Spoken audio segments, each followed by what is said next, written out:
Now, $17 million is the amount stolen from some NCB customers during a recent spate of cybersecurity attacks.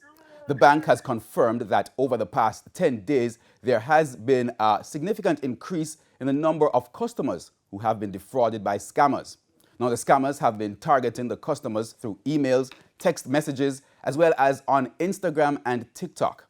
Now, join us by Zoom to provide more insight into the cyber attacks and to speak about what's being done is Manager for Special Investigations in the Fraud Prevention Unit at NCB, Dane Nicholson. Mr. Nicholson, thanks for joining us. Thank you for having me. Good evening. All right, first of all, this spate of attacks, cyber attacks, when did you realize that something was wrong with your customers and their accounts?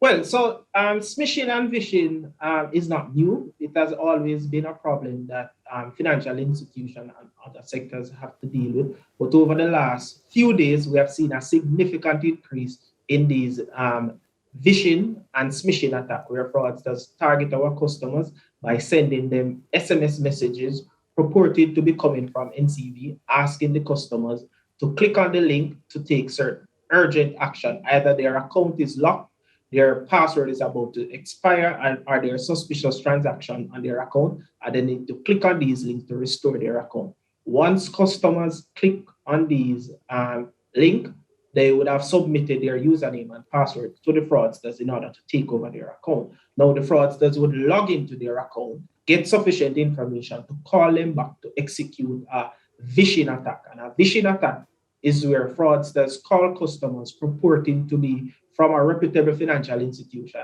in this case, NCB, pretending to be an employee. We have seen where fraudsters call customers pretending to be me, asking customers to verify suspicious transaction and divulge their token code. So what we want customers to know is that at NCB, we have implemented a no-click, no-link policy. So once you receive an SMS or an email message purporting to be coming from NCB and it contains a link asking you to click on it to either restore your account or whatever it is, know that stop and think it is a fraud. All right, so it's the last 10 days, I think you said there was a spike in these attacks. What has the company, NCB, been done? What steps have you taken since then to actually contain this?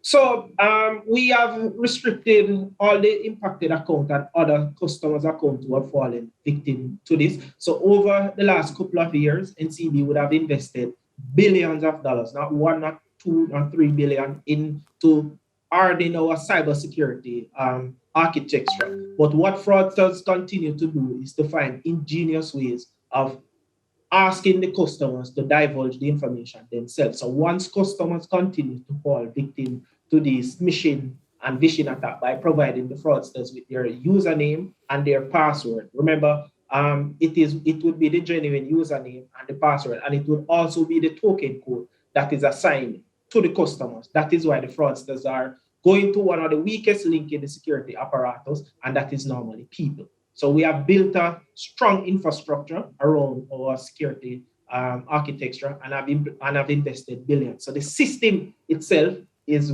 well robust and well protected, but customers continue to divulge their information. Give us an idea. We see 17 million as the figure put to it. How widespread is it in terms of number of customers that are impacted?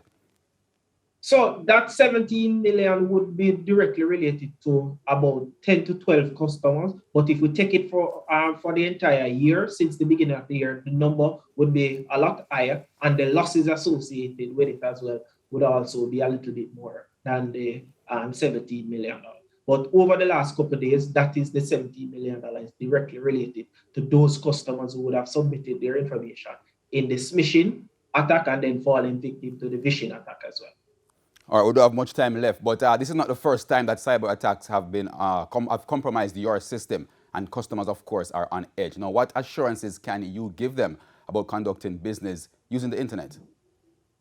So what I can assure our customers is that the NCB platform is secure, it is safe. We have implemented a no-click, no-link policy. So once customers do not fall victim to the smishing or the vishing attack where they click on these links and input their information, there is no way that the fraudsters can gain access to your account without your participation in this instance. So we'll be ramping up our customer educational campaign around phishing, smishing, and vishing so that customers know how to protect themselves.